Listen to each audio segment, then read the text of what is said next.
Hello, and welcome to Moonride. This is Dave Johnson, channeling Man in the Moon. Today, I'd like to talk about three things. The first is Trump, and there's so much going on with Trump. I don't know where to start. I'm just going to let Spirit start where it needs to. Maybe it'll be a bit general. Second thing I'd like to take a look at is January 6th hearings. Again, I'm going to be a bit general about it. I don't necessarily need every single detail. I'm a little more interested in the meaning of these events at this time for us, as opposed to just figuring out outcome. And that's the last thing we're going to do, is just try to declutter and just calm down. It is very important to me that people have some way of taking this very upsetting, frustrating energy and just putting it into some perspective. I think that's really needed right now. So first, let's take a look at Trump. Let's call him the former guy. So it's funny, I've seen this before. Trump, you know, that Pac-Man. Remember the Pac-Man was like, meow, meow, meow, meow, meow, eating all the dots? Okay. He's like that. Meow, meow, meow, meow, meow, meow. Oh, this is really funny, guy. Imagine Trump as a little Pac-Man. It's really, really funny. Here's another funny thing, and that is Ron DeSantis. That's like Lady Pac-Man. And they're coming up to each other. And then they're there's only one dot left, and they're like at the little last dot. To me, this is very important. It means that, and feel free to put on another layer of interpretation on this. It means that these characters, MAGA, Trump, they're really sucking up all of the money, among other things. You know, Trump has really screwed the Republican Party because he's taken up all the money. And anybody who's choosing between two Republicans has to choose between somebody who's an election denier and someone who isn't. And depending where they are in that spectrum, it's sort of dividing their votes. I'm seeing those guys, you know, Trump just went to play golf in New York, except that nobody had any golf clubs. They are really trying to convince Trump to share the power. I see them now, and he's saying, no way, nope. This is the good thing about a party which has become totally selfish, is that they have reflected a completely selfish person. So now there is infighting. Now they are no longer united. Look at Lindsey Graham and the other senators, Mitch McConnell, for example. They are totally in opposition. So one thing about this, and this is always true of selfishness, it eventually, that group eats itself, right? And that's what's going on right now. It's strange to say, but in a way, Trump is doing the Democrats the biggest favor that they could do. The left could not win without Trump being so terrible, because he shows the world what a majority of Republicans really are like. Is there anything more on Trump?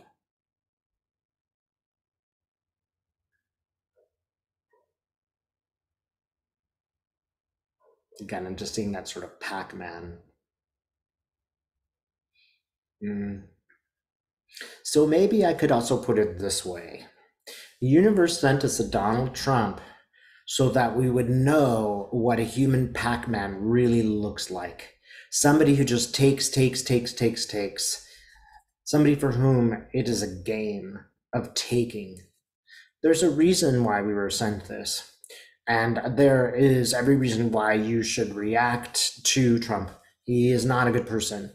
It's not a blessing at all. He is there to teach us something and to help us come together. You might say that Trump is a divider, but he has also brought everybody, anybody, even center, left of center, all of those people have left their particular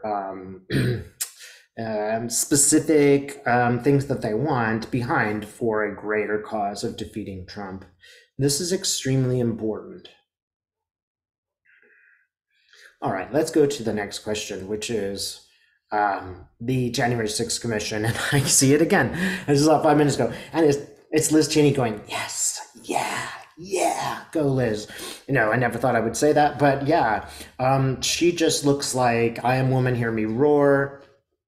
I don't care what political party she belongs to. She is the kind of person who was pushed, and there was a line that was crossed. And once that line was crossed, she will never go back. That means a lot just symbolically. And it's also interesting that there's a male Republican and a female Republican on that committee. There is at least a little bit of balance.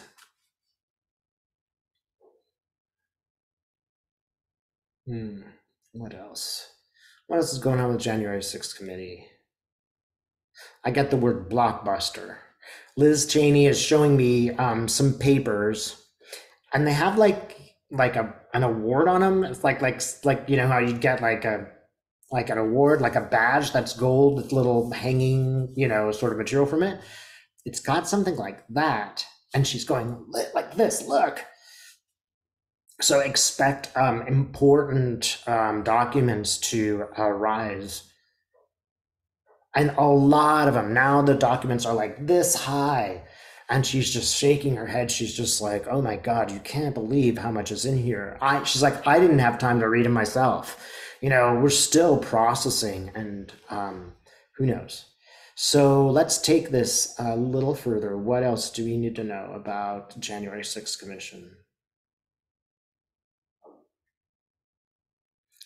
That's interesting. Kitzinger is shooting an arrow like Cupid, and it goes through a heart. So like it hits the heart of the matter. I assume that's what it meant. Yep, and now he's nodding. Yeah, you got it, Dave. Tell me more, Kissinger. Sorry. Kinzinger? Yeah, tell me more.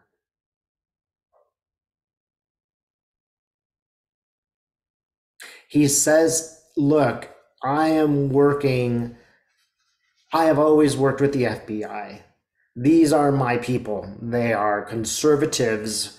They are protecting our American life.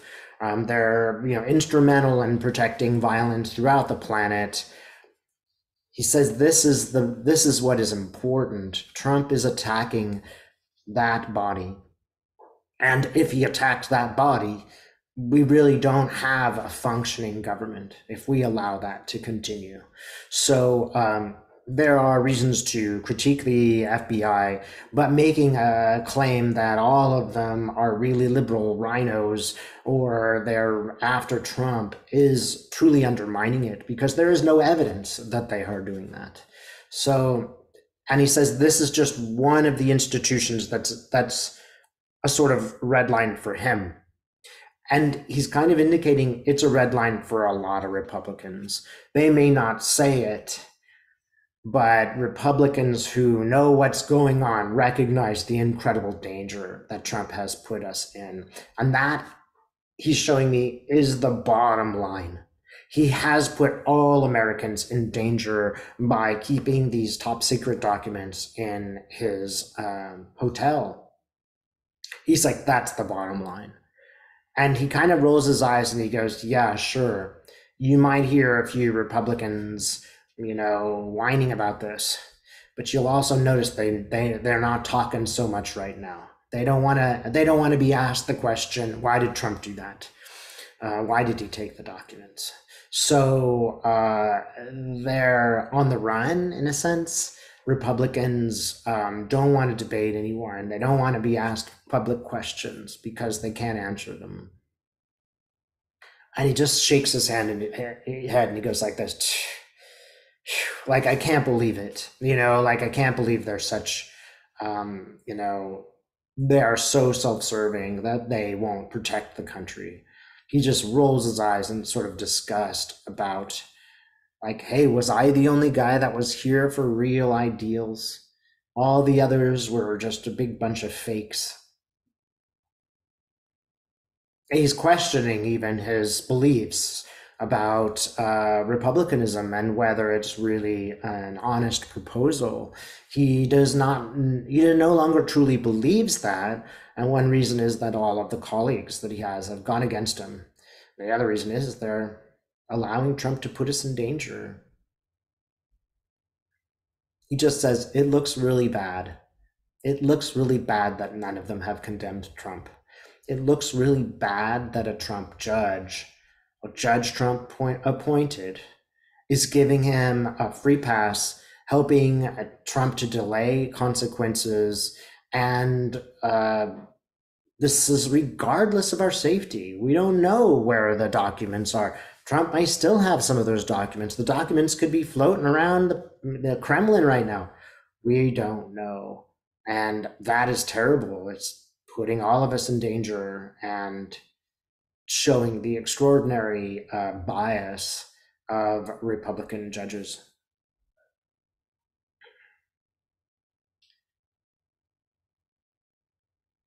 It's like I'm seeing the end of an eclipse. So he seems to say to me, Dave, the truth was eclipsed, but it will come out. And that's more important than anything political, as far as he is concerned.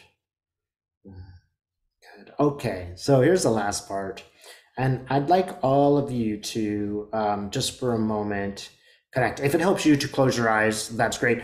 Yeah, I realize some people don't close their eyes when they channel, so you don't have to. But if it helps, just take a moment here now. We're going to just take away some of the stress. And it's really helpful too. You can use a pyramid for this if you want. Just create a pyramid, put love in there, and put it around you. That's helpful. You don't have to though. Just for a moment, just maybe reflect on what we said earlier, which is, what is the value of Donald Trump? We don't approve of anything that he does, but how is this helping us to learn? So no judgment here for this moment. We all make judgments for now. Let's just leave judgment aside. And let's see how we have benefited in this crisis personally, if not socially. Notice this. Notice how you have changed, how you have grown. And as we're doing this, look at this pressure cooker that we are in. And just, you can even picture it as a, some kind of pressure cooker. I see it as like a printing press. It's like, and then I'm just going to lift it up. You can do this by holding a bunch of stress balloons and letting them go. And then just let the sort of stress associated with this work just dissipate. Connect for a moment to the peace and quiet, the sort of silent truth of the universe. Just connect there. Helps if you take a deep breath. Go out in space a little bit and just see. Maybe it's useful to ask the universe right now, what have I learned from this terrible situation? What have I learned? Another question, what have I accomplished? Choose either one of those. What have I learned? What have I accomplished at this time because of the time I live in? What have I learned? I'd like you to hold that for a moment. Hold the learning in your mind for a moment. Compliment yourself for being up to the task, being a human, and learning about this, even if you made mistakes along the way. Again, what have I learned as a result of these times? Now, while you're there in the space of learning, feel that learning truly through your body. It's nice if you put it in your heart, spread it to your hands, put it in your heart, spread it to your feet, put it in your heart, spread it to your head, and see yourself in the universe learning. See yourself in the universe learning and know that this is perfect. This is exactly the way it's supposed to be. You learning. Really focus on that. You learning. And I don't want to hear from any of you say, oh, I haven't learned anything, or I've only learned something bad. Come on, you have too. You've learned something, and you and I and everyone knows that some of the things that we are learning are good. Again, focus on the learning, especially the good learning. Compliment yourself for being courageous enough to do that. I want you to feel your own courage. Feel yourself in the universe as the courageous being you are, heroically participating in the environment around you. And understand, this is exactly the way that it is supposed to be. You are in the place where you're supposed to be. You are learning. You are becoming. Feel this in your heart and in your body. Spread it throughout your body, and then send it like a message to the universe. I am learning, and it is good.